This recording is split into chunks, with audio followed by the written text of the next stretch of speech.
इससे आवाम के लिए भी काफ़ी सहूलत होंगे और लोगों के रोज़गार में भी इजाफा होगा। यहाँ पर कोई चाय बेचेंगे, कोई छोटी मोटी रेडी में छोला पकोड़े बेचेंगे।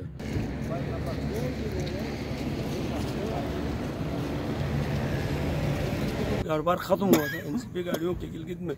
ये जुमा बाज़ार के मेले की वजह से दोबारा उबला है, इंशाल्लाह बेहतर की तरफ जा रहा है। ले जाएंगे इसको कोशिश करके। तकरीबन 2-3 दिनों से मैं ढूंढ रहा था, मुझे घर के लिए चलाने के लिए कोई गाड़ी चाहिए था, वो मुझे नहीं मिल रही थी। 2002 मॉडल थी। तो आज वो बाज़ार लगा है का मैं दफ्तर से छुट्टी करके इधर आ गया। इधर आके मैंने देख लिया 3-4 गाड़ियाँ मुझे मिली हैं। उनमें मैं देख रहा हूँ जो अच्छी है, जो बारे में है, वो मैं उठाऊँगा। प्रियस ढूंढने आए थे, प्रियस तो कोई लगी नहीं। बहरहाल नई बाज़ार है, अभी टाइम तो लगेगा लोगों को पता चलने में। तो बहरहाल अच्छा है, ये अच्छा नहीं चलेगा। बिस्मिल्लाहिर्रहमानिर्रहीम। सबसे पहले आप देवसाई चैनल का शुक्रिया अदा करते हैं। आपने अपने गोनगो मसरूफियात के बावजूद आप यहाँ आए।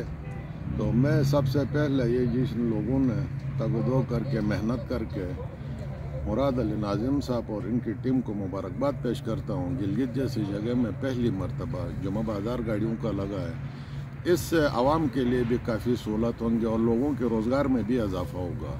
यहाँ पर कोई चाय बेचेंगे, कोई छोटी मोटी रेडी में छोला पकोड़े बेचेंगे, रोज़गार भी होगा और इलाके के लोगों के लिए भी जो मसरूफ़ लोग हैं उनको भी अपनी गाड़ी भेजने के लिए मुख्तसर टाइम पे आधा घंटे में यहाँ रोन करके आराम से अपनी गाड़ी भी सेल कर सकते हैं और मुनासिब रेट पे आप हर एक को अपनी गाड़ी दिखा सकते हैं। पहले ऐसा होता था कि शोरूम में गाड़ियाँ खड़ी करते थे और फिर बाद में आते थे, कभी नहीं बिकी। आजकल ये मसला नहीं है। इंशाल्लाह जुमे को इससे भरपूर तरीके से लोग आते रहेंगे। तो हमने आज ही देखा बहुत सारी पब्लिक का रिस्पांस बहुत अच्छा है। तो इंशाल्लाह एक बेहतर और बहुत अच्छा एक प्रोजेक्ट। और साथ साथ मैं हुकूमत को भी एक वो कहूँगा कि हुकूमत की भी साथ ताउन बहुत ज़रूरी है।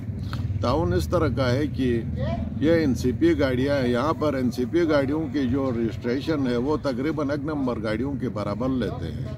तो कम से कम इस पर भी हमारी हुकूमत और नुमाइंदों को सोचना चाहिए। अगर ये 1 नंबर के पैसे एनसीपी गाड़ी के रजिस्ट्रेशन ले लेते हैं तो कम से कम इनको इस्लामाबाद जाना चाहिए।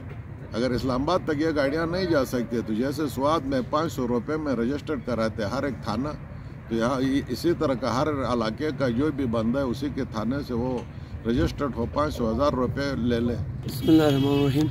इंशाल्लाह पहला मरतबा गिलगित में जुमा बाज़ार खुला है। इसके बाद 1-2 जुम्मों के बाद बहुत अच्छा होगा पब्लिक के लिए, शोरूम मालिकान के लिए और ये डीलर हजरात के लिए बेहतर होगा। ये अच्छा साइड पे जाएगा, इनके लिए बहुत अच्छा होगा। गाड़ी में कारोबार के हिसाब से कारोबार ख़त्म हुआ था एनसीपी गाड़ियों के गिलगित में। ये जुमा बाज़ार के मेले की वजह से दोबारा उबला है, इंशाल्लाह बेहतर की तरफ जा रहा है। आज एज साहब यहाँ पे आया था, उसने ज़बरदस्त ऐलान किया, अड्डे का भी किया यहाँ पर गाड़ी के पार्किंग के लिए और ट्रैफिक का निज़ाम के लिए 2 पुलिस का भी कहा और सिक्योरिटी के लिहाज से एज साहब डी साहब उनका हम शुक्रगुजार हैं कि उन लोगों ने फिर ऐलान किया कि हम आपके लिए यहाँ पे अड्डे का और ट्रैफिक का और पुलिस का सिक्योरिटी का भी इंतज़ाम करेंगे। इंशाल्लाह बेहतर अंदाज में चलाएंगे इसको।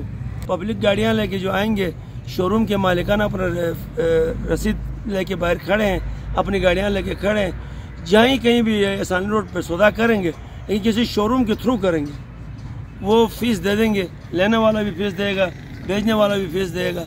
लेकिन जिम्मेदारी जांच पड़ताल, गाड़ी गलत है सही है, ये शोरूम की जिम्मेवारी है।